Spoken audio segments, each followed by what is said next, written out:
So, we finally made it. The ending is here.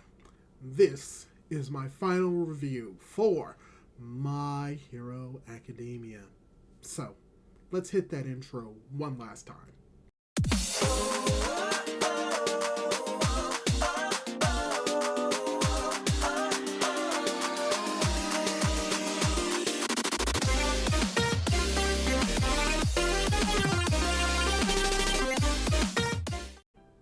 Hey guys, how's it going? It is your boy, Manga Andrew, and I'm here to do my manga review for My Hero Academia Manga Chapter 430. And before I get to the title of this episode, which is going to be at the end of the chapter, this is, from my opinion, a very apt end for My Hero Academia. I don't think that the ending that we get in this chapter is perfect, but I think it's perfect for what My Hero Academia is in the story that it was trying to tell. And there's a lot that I want to go over in this chapter. There's a little bit more to this chapter than meets the eye, and I'll go into it to the best of my ability, but this is most likely going to be my final review for this chapter, so I'm going to put my heart and soul into it. So, let's start it off. And to start off, we get a double-page color spread of Deku in the foreground with the rest of his class in the background, as well as Shinzo. And this is a very beautiful color page. I really like the aesthetic of it. We get to see All Might in his full muscular form, but we're also able to see his eyes more clearly, as well as we get Aizawa in here as well, just really showing how much the class has really grown and changed, getting to see everyone in their final designs towards the end of the series, or towards their final year in UA that we saw last chapter and the chapters beforehand, and how this is most likely going to be a callback to some of Horikoshi's earlier works when it came to My Hero Academia and drawing the class as a whole. But with that, let's start off with the beginning of this chapter, and something that I didn't notice because I did do a live stream reaction to this chapter. The thing that I didn't notice when reading it is the first line above this chapter, which is, "It's already been destroyed. That depends on what people decide to do tomorrow." Those are pretty much the last words that Tomo Shigaraki spoke to Deku before he just disappeared and died. And we're actually starting the final chapter pretty much the way that we started the first chapter, which is the idea that people are not born equal. However, Deku establishes a newer meaning to that ideal with a little bit more context afterwards, where he pretty much thinks about how, yeah, everyone is born equal, but that everyone is also shaped differently, which leads them to care about others. And that because everyone is so unique, it's that uniqueness that allows for other people to flock to you and for you to search for common ground. And that this is what he learned at the age of 17. And this is pretty interesting, especially with the context of what is being stated as we get implications of who is saying this, which is Deku, as we get pretty much the first of many different cameos and references in this chapter to other characters. But pretty much what Deku is saying in this moment is that while, yes, everyone is not born equal, it is that unequalness or the differences among us that actually brings everyone closer together. And the idea is that if everyone is just the same, then everyone will not be as apt or as focused to try and learn from others.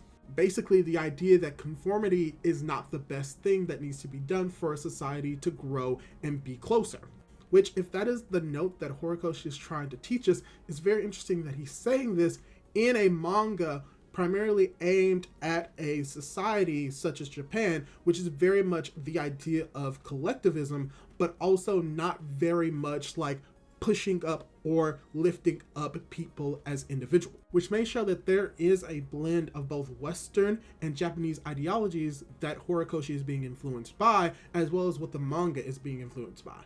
And I want to start off with the context that we see at the start of the chapter.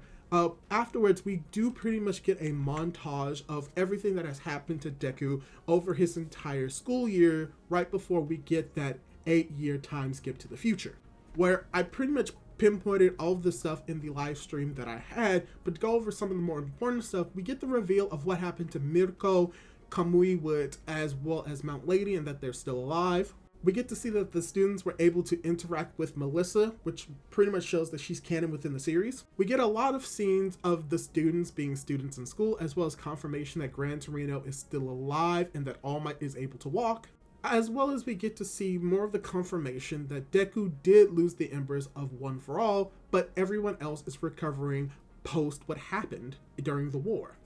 And that the society has not forgotten characters such as Tomoe Shigaraki, as books were being produced by Spinner, and we even get to see Mr. Compress reading one of those books, as well as we get the continuation of the UA tradition of the main individual or the class president giving a speech as explosions are being done behind him by both Bakugo and Mono. And I just love this montage page, but also what's very interesting about this is the not confirmation that Deku and Uraraka are together. We see them interacting in this montage, but we do not get that confirmation in this chapter. But we do get a lot of cute moments from other characters, such as Kota, as well as Tokoyami interacting with Eri, as well as Hawks, as well as like smaller scenes, such as both President Mike and Eraserhead praying at the actual funeral or at the actual tombstone, most likely of Kurogiri. But yes, we do get a time skip to 8 years later, where we're actually starting off the end of this chapter, again, very similar to what happened with Deku, with everyone pretty much saying what they want to do and what they want to do when they grow up, where you have another student who says he wants to go into UA's hero course, while you have another student who wants to go into the support items, as we get to see where Mei Hatsume is and how her work is inspiring people. While we have another individual who wants to be a doctor like Ryo Yoshida, who is the doctor that looks like Yoshi, well, we do have a somewhat like Fox girl who wants to follow in the footsteps of the individual girl boss of Jail Inc., where we get to see that Gentle and La Brava created their own company that people are aspiring to be a part of. As well as we have Dai, an individual that we actually saw before the first war started properly, looking at the All Might statue, being chastised a little bit for wanting to go into the hero course, even though his quirk is not the best suited based off what a friend said. And what I like about this sequence of chapters is that it pretty much is showing a contrast between what we saw in chapter 1 versus what we saw now, which is that at first, everyone wanted to be a hero. Everyone wanted to go to the hero course and be a pro hero. But now, even after 8 years, society has shifted a little bit to where the reasoning why these people want to go into these job positions are not because they don't want to be heroes, but that they don't want to be heroes in the more traditional pro hero sense. Because all of the characters that they listed were heroes in one way or another during the final war, but they were not necessarily combatants. And this is really just showing the idea that when it comes to being a hero, that there are different ways to be a hero, and that ideal has spread to the next and the younger generation, to the point where they can look up to other characters that were not pro heroes, but were still heroic in their own way. But this also shows that there are still some problems with society that has not been resolved, such as when it comes to the focus of Dai and how he wants to be a hero, but he recognizes that he may not have the best quirk to be a pro hero, and how he's pretty much questioning himself on whether or not he can compare himself to the other heroes that he looks up to, such as All Might. And that we see that he comes to the location of the All Might statue, but most likely than not, this is a new statue, and we are revealed that this new statue is not just the statue of All Might, but All Might being surrounded by civilians. And how the implication of this is that when it comes to what it means to be a hero, it's not just one singular person, but that everyone can be a hero in their own different ways. And we get that more where we get to see where a few of the individuals of Class 1A are at this moment 8 years later. Probably my favorite one is Shoji, who's being rewarded for his activism when it comes to helping finding peaceful resolutions to the conflict revolving around discrimination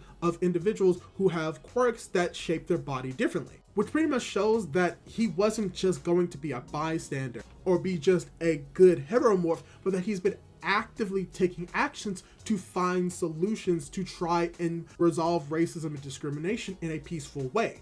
But even then, what is interesting about this scene is that he's doing it, but he's also giving credence to the people that actually stood up. He's not condoning or saying that they were bad people for what they did necessarily, but that they were expressing a feeling that was deep down inside of them, and he's recognizing that those feelings are valid and that they're the ones that pretty much started this movement. because we have to keep into context that the story itself is saying that discrimination existed, but more in rural areas, and that really people didn't realize that it was happening, but because of what happened during the Second War, people are now more aware that discrimination still exists. They need to fight and strive to eliminate, and that they're going to do it peacefully, which is very similar to what we're doing in our real world, trying to end discrimination in a more peaceful manner, because we've seen, even in our real world, that doing it in a violent way will only breed more violence. So yeah, I really like what they did with Shoji in this chapter, but we also get a little bit more for what other characters are doing. For instance, we get confirmation that Froppy, Uraraka, Momo, as well as Ida are doing a team up, but their pro-hero active role is a little bit different than what is traditionally associated with pro-heroes. That they're actually realizing that the emergence of villains is on the decline, but is not hit zero. However, what they plan on doing is expanding and spreading the idea of quirk counseling, and that they're most likely going to be changing it in a way to better the individuals that have quirks that can affect them vastly and to greater extents. Which is very important that Uraraka is the one doing this because of her conversation that she had with Toga. And us realizing that the quirk counseling as it is right now, or should I say 8 years ago, was not great, but now they're trying to make it better because it's something that is very important. So we get to see where those characters are and what they're doing and how it's been related to what they've been doing throughout the story, as well as you get to see Aizawa, who is still very much a raggedy looking teacher, as we also get hints to Eri, who seems to have regrown her horn but is focusing more on music instead of being a hero, as we get the proper introduction of where Deku is right now, and that he is currently a teacher at UA, kind of being scolded by Aizawa,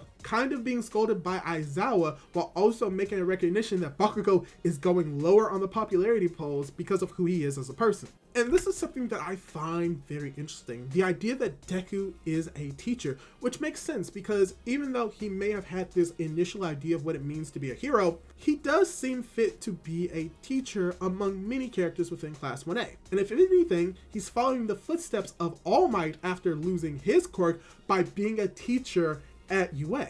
As well as just really getting an understanding of where other characters are in the story as well, when it comes to Shoto and how he's becoming less and less Endeavor's son and his own person. As well as the confirmation that Monoma, Hanonuki are rising in the actual popularity polls, as Mirio is actually top of the charts alongside Mount Lady and Kamui Woods. And something interesting about this is that we do get a fair amount of recontextualization of what Deku was like in the past few chapters and really getting to understand his current mindset of being a teacher. Because something else that I didn't bring up at the beginning of this chapter is that we get to see a cameo of Kota as well as the unnamed individual from last chapter that was helped by Grandma. He is currently a student at UA at this moment, which really just shows the effect that Deku has had, and that lending a helping hand, even for just a moment, can drastically change the direction of an individual's life, which may also be the explanation for why the rise of villains has been on the decline. But yeah, we just get a little bit more understanding of where Deku is at this moment, where Deku does recognize that he cannot be the hero that he was when he was young, and that even though he is quirkless right now, he has found a new joy in helping the students being able to achieve their dream. And that while at this moment we do see that he's unable to hang out with his fellow classmates often due to the work that they are going through right now, we do see that his fellow classmates are still very successful, as we see that both Hakakure and Tokoyami are a part of name brand items, as well as Kirishima is getting a sort of origin special on TV, as we are assuming that he's still being a hero. So we get to learn a little bit more about what's going on with Class 1A, or should I say 2A, or should I just say the class of students, or should I say former students. Basically, we get to see Deku's friends are being successful, and that he is very happy to see how everyone is successful, and that when he's nostalgic, he tends to come back to the All Might statue. And we get to see that even though Deku is still quirkless, he is still very much a hero and reacts as a hero would, jumping into the situation to help a kid who's falling because that's just his reflex to do. But we also see Dai fall in and try to do the exact same thing. And we see that he recognizes Deku but calls him by his hero name, but then rephrases it and calls him Izuku Midoriya. And how he's very much nervous about going to school and that he wants to join the hero course, but he does not think that his quirk is up to the task, and he questions if he can be a hero like all of them did, in reference to Deku as well as everyone else of Class A. And once again, this is just showing that this chapter is pretty much paralleling what we got in chapter 1, but slightly differently. Because as Deku hears these words, he begins to smile and begins to mutter all of the things that Dai could do when it comes to his quirk. And that by doing so, it is giving Dai a little bit more encouragement, as well as we get a little bit confirmation of what Deku wants to do when it comes to being a teacher. And how he pretty much says that, yes, Dai, you can be a hero. And that even though his dream came true, he wants to help turn other dreams into reality. Which is why he inspired Dai to be a hero, as we get the statues of everyone that was a hero during the final war, just showing that it's not just All Might and the pro heroes that are heroes, but that anyone and everyone can be a hero. As well as we get a little bit more understanding of how Deku is feeling and how he would be lying to himself if he didn't miss being a hero and doing all of that, but that encouraging others in the way that he is as a teacher is once again continuing the tale of how they all became great heroes. He recognizes that him being a teacher is also him being a hero, which is why he's happy about it, even if he's unable to actually be more of a professional hero. And this is where the chapter ends. And I'm gonna be honest, this is a very short chapter. It was around 15 pages, and I was just so surprised that it ended right here. Oh my gosh, there are like 3 more pages. Yes, the mangaka Horikoshi did a very much bait and switch at the last moment, where we get to see an older All Might that looks actually really good for his age, as he's telling that Deku is late and that he has an actual present for him. And it's explained that this present is a technology that was helped develop by his friends overseas, as well as that was like pushed forward by his fellow classmates, as well as led by Bakugo. And how he recognizes that even though like you may be content with being a hero, you still have that heroic spirit inside of you. And how he's going to be used as a sort of guinea pig for this new suit that is given to him, as he talks about how Deku earned this power, and how the chapter ends with Bakugo calling him Deku, not as an insult, but his hero name, as the chapter ends with the title of the chapter, number 430 of My Hero Academia, as Deku says that this is the tale of how we'll keep reaching out to help for all time.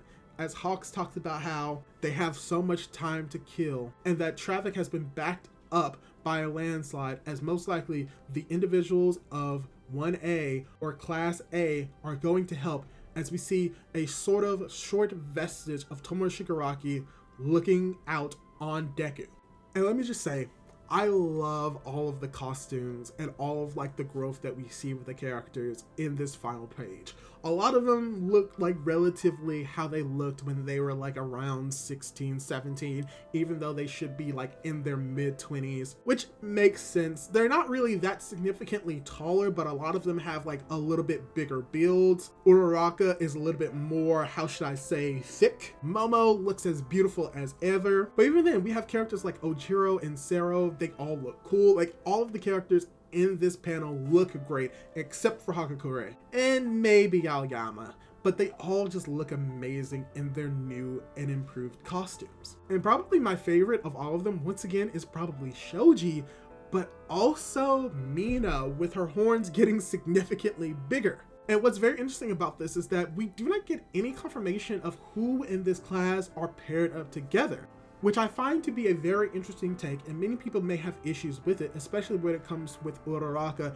and her not confirming that she confessed her feelings to Deku, but you can infer and imply that they are together. We just don't get a straight up confirmation, but we may get one in the actual final volume extras. And something else that I missed when it came to the chapter as well, because there's just so much going on, is just that when it came to Deku, we see that what he's saying throughout this chapter is most likely being penned in a notebook. And it's the exact same notebook that he had at the beginning of the chapter that Bakugo exploded. And I just really enjoyed the attention to detail that Horikoshi had for the story and all of the callbacks that he's made within the series, because it really just shows how much he cares about the characters and how much he wants to include all of them in the end. And it's probably the most fanficky thing that Horikoshi could ever do in a series about superheroes. But yeah, this is the end of My Hero Academia, and let me just say this. This was a very emotional chapter. I didn't bawl my eyes crying while reading the chapter, but I just had the most intensive feelings that I've had reading a manga in a while. So yeah, I thought everything in this chapter was great. I liked how we had many callbacks to chapter 1 and how a lot of the stuff that we got in this chapter was paralleling chapter 1. I also liked getting to see where all of the students in Class A were, as well as getting to see where some other smaller characters are currently, where we get to see where Eri is, we get to see that Kota was stealing UA, we get to see what's happening with Eraserhead, and that All Might and Hawks are still doing things even if they're not prominent within the students' lives. A lot of the stuff that we got in this chapter I thought was great. Even to get to see the smaller details that you may not have noticed, such as the small statue beside Deku's foot, showing that he was recognized as well as the other students of Class 1A for their achievements during the war. As well as like even some of the smaller details that I didn't really go into on the actual montage itself. A lot of what this chapter did was amazing, and I loved it with the bottom of my heart. I think that the art once again was spectacular. Horikoshi has not missed with the art with 430 chapters. And like I just said, getting to see where some of the characters are, but they're still a little bit open-ended, is something that I kind of wish more for stories, because they can continue afterwards, but also they could end right here. And I think that this is probably a great ending for My Hero Academia. And while I think that this ending is not perfect, we do not get the answer of the quirk singularity theory, we do not get to see where all of the heroes and all of the villains are in the end of this story, nor do we get to see Deku's dad, who really didn't play an important part in the story moving forward. It's still probably the most perfect ending for My Hero Academia that I could have ever wished for. And how this chapter pretty much encompasses the ideals that My Hero Academia has been pushing forward throughout the entire series. So all in all, I think that this is a perfect end for My Hero Academia. And if I were to give a score for the entirety of the series as a whole, even with the ups and downs, I would probably give it around a 7 to a 7.5 out of 10. Which means that My Hero Academia, even with this ending, is a very good series. But hey, let me ask you this. What did you think of the chapter? And what did you think of My Hero Academia? Did you like the ride?